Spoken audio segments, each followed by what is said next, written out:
In this video, I'm going to show you how to demat with minimal damage to the hair. Here. Good. Very good. For this, you will need a brushing spray, a pin brush, a slicker brush, and a wide and fine-toothed comb. First, I'm going to assess the matting she has. I'm wanting to grow out Mozzarella's legs, so I want to be delicate with the hair. I normally bathe Mozzarella once a week, and that's the only time I brush her, other than to redo her top knot every few days.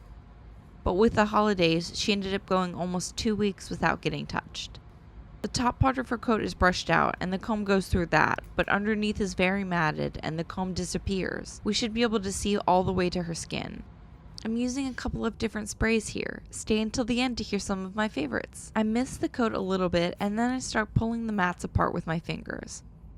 You can see I use one hand to grab the mat and the other to pull in the opposite direction. This helps loosen the matting so it's easier for the brush to work through it later. Using my fingers to loosen the matting is also more comfortable since it's not pulling at her skin.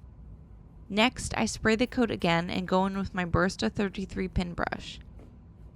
I'll use my left hand to hold the hair out of the way so I can focus on a specific area. I could feel the brush snagging more there, so I separate the hair and take my time working the brush through, and when it feels better, I move on.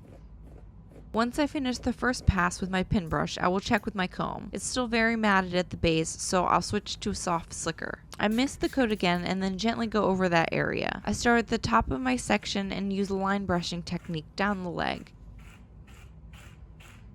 Once I'm done with brushing, I'm going to use my wide tooth comb and make sure that it's going through the coat easily.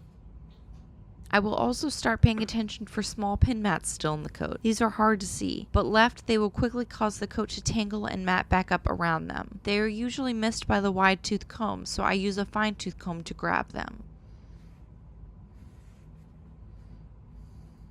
I also use my fingers to get them out if the comb isn't grabbing them.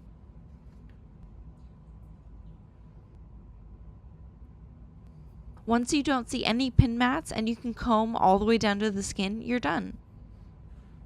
Once you've had matting, that hair is more likely to mat up again, so I would recommend brushing and combing that area more often to stay ahead of the tangles. Mozzarella is sleeping while I do this. She's very comfortable with the process, and that's why I'm okay with dematting her. She's very well behaved, but even she has limits. I have shaved her in the past when she didn't want to be brushed out. It's important to listen to our dogs and not push them through something that is unnecessary. You want to make sure you always mist the coat with something before so you aren't brushing dry hair. That will cause more static and damage. There are lots of options for brushing sprays. Today I use the Yves Saint Bernard H270 and the Doglyness Spray all day. I also really like using a little Artero protein conditioner mixed with distilled water in a spray bottle. All of these are great for hydrating the hair and keeping it protected. I'll link videos on 2 other ways I deal with matting. If you learned something, like the video, comment any questions you have, and subscribe to learn more. Thank you for watching.